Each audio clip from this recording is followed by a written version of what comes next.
Have you ever considered why society expects us as women to be natural caregivers? We're supposed to know what the heck we're doing when it comes to raising a kid. And why do we feel so dang guilty when we just want to take a break from carrying the heavy load that comes with being a mom? It seems that every other job allows for breaks. Then how about that whole self-sacrifice thing that we're expected to make when we have a family? Welcome to Moms Without Capes, the podcast where you'll get practical strategies for reclaiming your sense of self within motherhood. I'm Ani Michalski, and my goal is to help you prioritize your needs and carve out space for yourself so that you can discover who you are beyond your role as a mom. As a mom who wanted to go to a Zumba class, but for the longest time couldn't figure out how to get past the piles of dishes and loads of laundry to do something that didn't revolve around my family, I'm here to tell you that I figured it out. We moms need to get ourselves on our to-do list. And we need to do things that we enjoy and that are good for us. I've discovered that this is actually the key to not losing ourselves within motherhood. Over the years of raising half a dozen kiddos, I can confidently hang up my supermom cape, and now I want to help you do the same. So join us in this episode as we explore the assumptions and the lies that keep us stuck in thinking that our sole purpose is to be a mom. Addressing the lies surrounding motherhood helps us to see beyond the societal pressures and unrealistic expectations. It lets us challenge stereotypes and rediscover who we are beyond a mother. By questioning these ideas, we can find our own identity within motherhood, pursue our personal interests, and bring joy back into our daily lives. This is Moms Without Capes. So in today's episode, we're addressing the lies that are keeping you from feeling fulfilled in your role as a mom. But what excuses are keeping you from making the time and space for doing what makes you feel alive? At the end of today's show, I'll share with you a free resource that will help you overcome the lies that are keeping you from engaging in regular self-care. So the number one myth or the number one lie that keeps us stuck is the fact that women are natural caregivers. This is an idea that has been perpetuated by society, and it's this idea that we are born motherly. But the fact of the matter is we are not. We have just the same caregiving tendencies as our male counterpart. We've just given more practice at it. And because it's been something that has been culturally circulated around our culture, everyone has come to expect that women are more motherly. And we have more practice of it. We get more opportunities with babysitting. We are expected to know how to care for our younger siblings. There's a huge cultural influence that's taking place here that we need to acknowledge and understand that we're not hardwired. And because of this lie that we are believing, we often feel as moms inadequate. Because we are not natural caregivers, many of us feel inadequate or we feel like we are failing because we aren't naturally motherly. And then it also leads to our partners taking a back seat because it's not just something we believe as moms, but it has been infiltrated into our society that mothers are motherly, that moms are more apt at caregiving. Our partners who have also grown up in the same society tend to take a back seat because they might think, well, she's got it.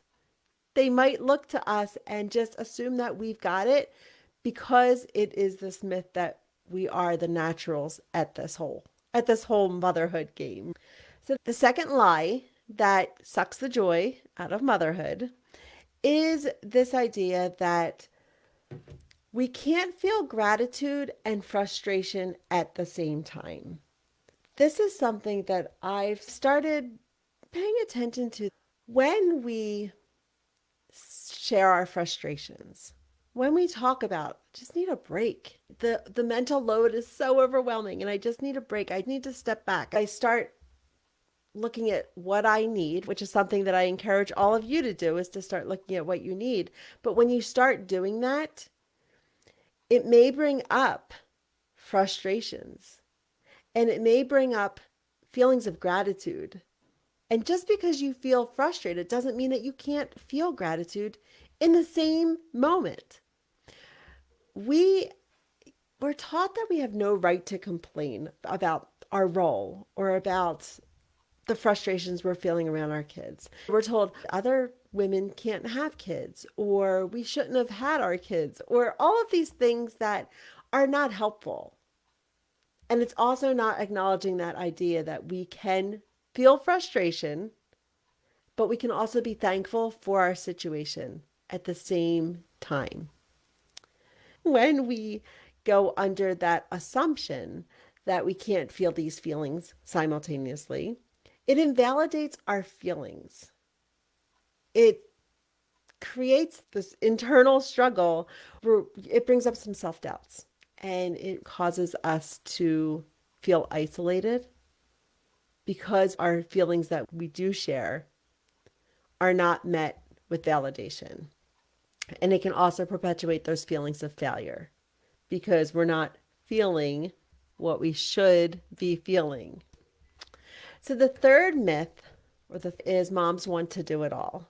That is a big part of the work that I do, is helping moms not do it all, recognizing that we don't need to do it all and releasing some of that perfectionism and people pleasing and poor boundaries that keep us in the cycle of doing it all. We may appear to want to do it all, especially to our partners, but at a deeper level, we just don't know how to ask for help. Or we don't even know, again, what we need to even ask for help with. And it starts out when our kids are babies. And we have all these insecurities about being a mom and being a caregiver and all of these things.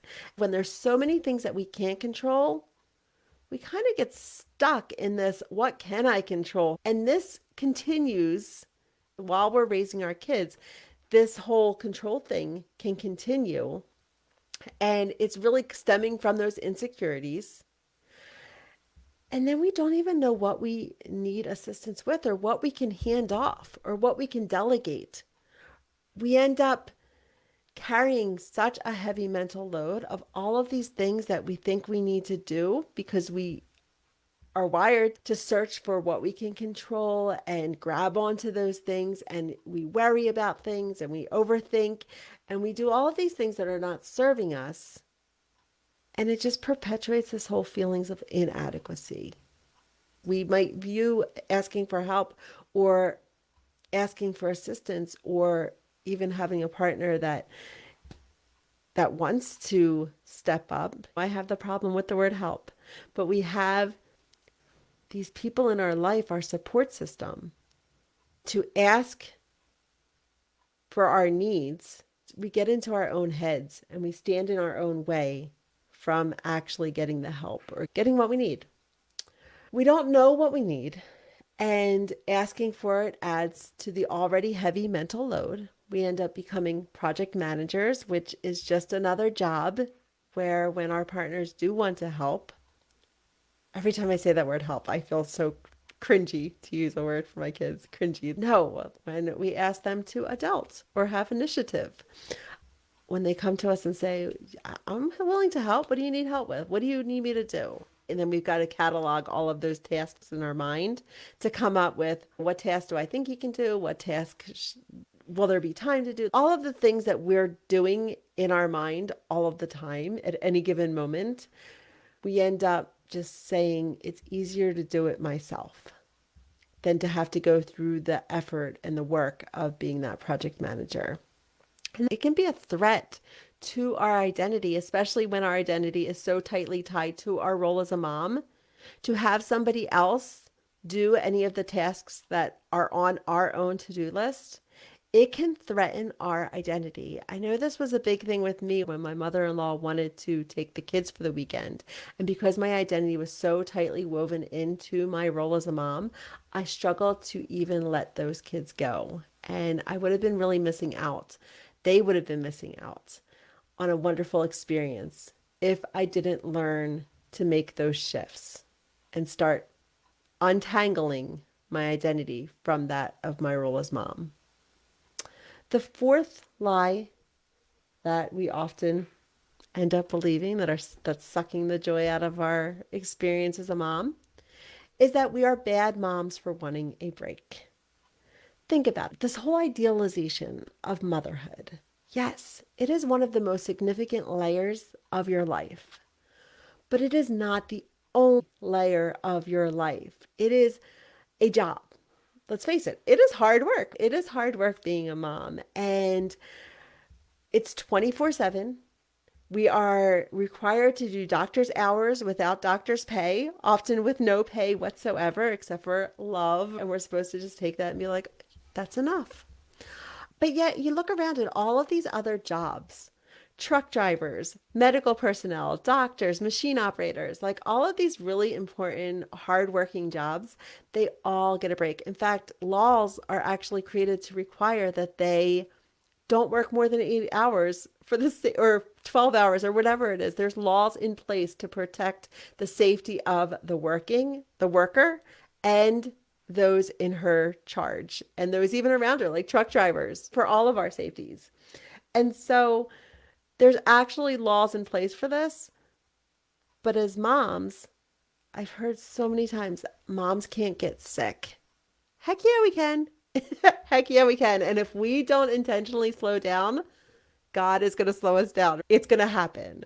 It actually becomes inconvenient because it's not on our timetable. And so that's what I'm urging you to do, is to intentionally slow down. Do those check-ins each day throughout the day. What do I need? What am I feeling? What do I want? And then doing that work to get to move towards that, to move towards your goals. I encourage you to treat this role that you've been given as a job. Intentionally take breaks. Intentionally say, I'm going for a walk. I started doing solocations. In fact, I need to get mine scheduled for this year. A few years ago, I started doing solocations, and it is such an amazing experience. And it's not something that I would have done in my first 20 years of marriage. I just didn't know. I didn't have the guts, honestly. I didn't know what I didn't know. It got to the point where I needed to take that break, that big break. But even those small breaks during the day are so important. So, the fifth lie that we end up believing, and we need to stop, is that our kids' needs must come first.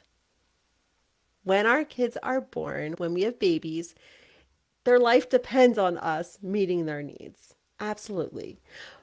But as they get older, we can let go of some of those reins. We need to put what belongs to them back into their backpack. I have a episode that I did, Boundaries Are in the Bag, and I talked about how we are all responsible for our own backpack of what we are responsible for in our life.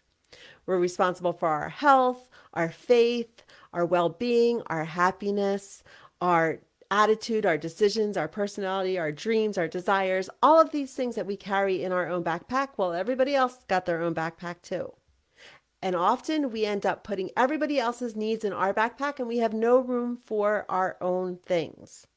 And so it's time to examine what is in your backpack. What are you carrying that you can actually give back to your children, to your partners, to your parents, your siblings, to the people that are on the PTA with you, all of the things that you might be carrying that it's probably time to give them back. If you haven't assessed what you're carrying, I encourage you to do that today. Today, it's so important. So, what about that airplane mask analogy? You get on an airplane and they say, if the plane was to go down, I don't know why we have to wear seatbelts, but if the plane is to go down, you need to put your mask on before assisting those around you. This metaphor is so relevant to us as moms. Because if we are so worn out and so burnt out that we cannot help those around us, if we can't effectively nurture our kids or be present in the moment with our family, we need to take a look at our own masks. And is it secured properly, to go with that metaphor? Have you been taking time to restore your sense of self, to restore your well-being, to make sure that you are at your best so that you can better be so that you can better serve those around you who are counting on you. Our kids need to know that we're humans too. The purpose of my podcast and all of the things that I do, it's to help moms reclaim their sense of identity within motherhood. But when we are focusing so much on everyone else's needs, we end up sacrificing ourselves. We end up sacrificing our dreams, our interests, our passions, our preferences, our desires, all of these things. I'm on this journey right with you, trying to find my identity and my sense of self, and especially in Moms Without Capes and my counseling practice and all the things that I've got going on, doing a lot of work, doing a lot of searching of who am I? Am I on the right path? What is my purpose? My greater purpose? What are my gifts? I came across this book called Shape. It's an older book written in 2008. Basically, our shape defines us. And S is spiritual gifts. H is our heart, or what we are passionate about. A is for our abilities. P is for our personality, and E is our experiences.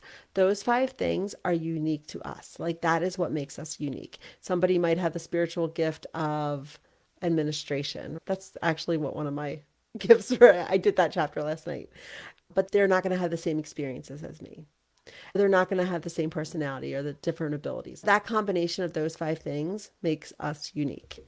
And our kids need to know who we are, and for it to be safe enough for us to show that to our kids, show our uniqueness. And then we also need to help them develop their uniqueness.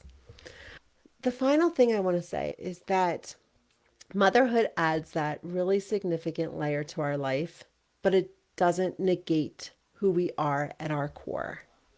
This is so important to remember and to keep with us as we move forward. So I just shared with you the 5 biggest lies that are sucking the joy out of our life and our experience as moms. But what lies are you telling yourself that are keeping you from engaging in regular self-care? And by self-care, what I mean is not just manis and petties.